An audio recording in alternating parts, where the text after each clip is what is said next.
എല്ലാവർക്കും ഒരു ചെറിയ വീഡിയോയിലേക്ക് സ്വാഗതം. നമ്മളെ മനുഷ്യനായി ഭൂമിയിൽ ഈശ്വരൻ സൃഷ്ടിച്ചത് നമ്മൾ നല്ല രീതിയിലും വിവേകത്തോടും ബുദ്ധിപൂർവമായി ജീവിക്കാനും അന്യരോഗങ്ങളും അസുഖങ്ങളൊന്നും ഇല്ലാതെ മരണപ്പെടുവാനും മറ്റുള്ളവരെ സഹായിക്കാനും എല്ലാം കൂടിയാണ്. ഇപ്പോൾ എല്ലാവരും ചെയ്യുന്നത് എങ്ങനെയാണ്? സ്വന്തം കുടുംബത്തെ സംരക്ഷിക്കുക എന്നുള്ളത് നമ്മളൊരു ബാധ്യതയാണ്. ചിലർ ചെയ്യുന്നത് എന്താണ്? കണ്ണുടച്ചുകൊണ്ട് ധാരാളം അങ്ങ് വലിച്ചു കൂട്ടും.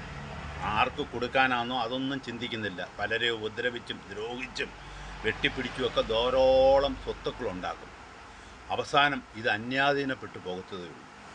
ഇപ്പോഴത്തെ പുതുതലമുറയ്ക്ക് പഴയ പഴങ്ങിഞ്ഞു പിടിച്ച കഥയോ മറ്റോ ഒന്നും പറഞ്ഞാൽ അവർ കേൾക്കില്ല. അവർക്ക് പുതിയ യുഗം, പുതിയ ലോകം. വിദേശത്തോട്ട് ചേക്കാറാനാണ് പലരും ശ്രമിക്കുന്നത്. വിദേശത്തോട്ട് പോയാലോ നമ്മളിവിടുന്ന റോക്കറ്റ് പോലാണ്, പിന്നെ അത് തിരികെ വരികയില്ല. അവിടെ അവരുടെ പാശ്ചാത്യ സംസ്കാരത്തിലും ഗൾഫ് സംസ്കാരത്തിലൊക്കെ അവിടുത്തെ പുതിയ ഫുഡും പുതിയ അറേബ്യൻ ഫുഡും ഒക്കെ കഴിച്ച് സുഖമായി ജീവിക്കാനാണ് എല്ലാവരും ആഗ്രഹിക്കുന്നത്. പഴയ തലമുറയിൽപ്പെട്ട നമ്മുടെ പിതാക്കന്മാരോ ആവശ്യമില്ലാതെ സ്വത്തുക്കളുണ്ടാക്കി ഇപ്പോൾ അതൊരു ബാധ്യതയായി മാറിയിരിക്കുന്നു. എന്നാൽ അവസാന കാലത്ത് മാതാപിതാക്കളെ അവർ വന്ന് നോക്കുമെന്ന് നിങ്ങൾ ഒരു പ്രതീക്ഷയും വെക്കണ്ട. അവരൊന്നും വരില്ല. വൃദ്ധസദനങ്ങളിലും അനാഥാലയങ്ങളിലും മറ്റുമൊക്കെയാണ് പലരും ഇപ്പോൾ അഭയം പ്രാപിക്കുന്നത്. പണ്ട് ചെയ്തവർ പഴയ ആളുകൾ പറയുന്നത് കേൾക്കണമെന്നൊക്കെ പറഞ്ഞിട്ടുണ്ട്. പക്ഷേ പലയിടത്തും അബദ്ധമാണ് സംഭവിച്ചിട്ടുള്ളത്. ഇപ്പോൾ തന്നെ നമ്മുടെ അടുത്ത് കൊട്ടാരക്കരയിൽ ഒരു വിൽപ്പത്ര വിവാദമായിട്ട് സ്വത്ത് കൂടുതലുണ്ടായതുകൊണ്ടല്ലേ സ്വന്തം ആങ്ങളെയും പെങ്ങളും എല്ലാം കോടതി കയറി ഇറങ്ങുന്നത്. നമ്മൾ ആവശ്യത്തിന് ഉണ്ടാക്കണം. അന്യരോഗങ്ങളും മറ്റൊന്നുമില്ലാതെ 50 വയസ്സ് വരെ ജീവിക്കാൻ സാധിച്ചാൽ അതൊരു ഭാഗ്യമായി കണക്കാക്കാനേ ഇപ്പോൾ പറ്റത്തുള്ളൂ. ഇപ്പോൾ ഒരു ഗൾഫിൽ പോയി ധാരാളം സ്വത്തുണ്ടാക്കിയ ഒരാളുടെ കഥ ഞാൻ കേട്ടു. നാട്ടിൽ വലിയ ബംഗ്ലാവ്, മറ്റ് തോട്ടങ്ങൾ, അതെല്ലാം 3 മക്കളുണ്ട് വിദേശത്ത്, കാനഡയിലും മറ്റും.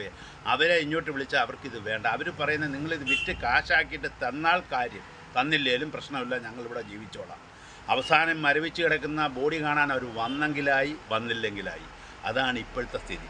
നമ്മുടെ നാട്ടിലൊക്കെ ഓരോരുത്തർ ഇപ്പോഴും ഒരു ചായ പോലും ഒരാൾക്ക് വാങ്ങിച്ചു കൊടുക്കാതെ, കണ്ടാൽ സംസാരിക്കാതെ ചിരിക്കാതെ വലിച്ചു വാരിക്കൂട്ടുന്ന ഒരുപാട് ആളുകളെ നമ്മൾ കാണുന്നുണ്ട്. അതെല്ലാം അവസാനം ആർക്കോ ഉപകരിക്കാതെ അന്യാധീനപ്പെട്ടു പോകുന്ന കാഴ്ചയാണ് നമ്മൾ കാണുന്നത്. ആരെയും ഒരു 10 പൈസ കൊടുത്ത് സഹായിക്കില്ല.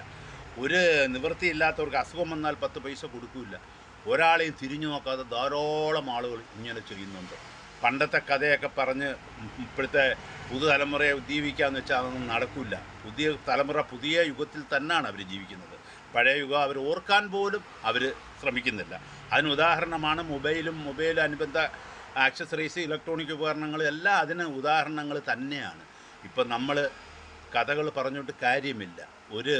ഓരോ മോട്ടീവ് പ്രസംഗങ്ങളൊക്കെ നമ്മൾ കേൾക്കുന്നതാണ്. അതൊക്കെ സത്യം തന്നെയാണ്.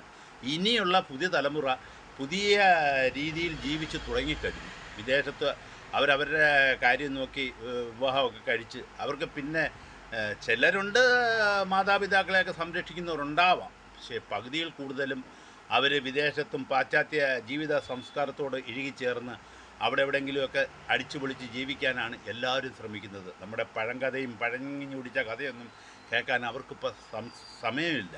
അത് നമ്മൾ ഇപ്പോഴത്തെ പുതിയ തലമുറ അത് ഓർത്തിരിക്കുന്നതല്ല. ഇപ്പോഴും വസ്തുക്കൾ ഇത് ഒരുപാട് ധാരാളം കെട്ടിടങ്ങൾ പലയിടത്തും വിൽക്കാനായിട്ടുണ്ട്. കാര്യം അതൊക്കെ അവർ നേരത്തെ ഉണ്ടാക്കിയതാണ്. ഇപ്പോൾ ആർക്കും വേണ്ട. അവരാരും ഇവിടെ ജീവിക്കാൻ ആഗ്രഹിക്കുന്നില്ല സത്യത്തിൽ. വിദേശത്ത് എവിടെയെങ്കിലും അപ്പോൾ അതൊന്നും വില കിട്ടുന്നില്ല. കൃഷിഭൂമികൾ മെയിൻറ്റെയിൻ ചെയ്യാൻ പറ്റുന്നില്ല. ആർക്കും കൃഷിയോട് താല്പര്യമില്ല.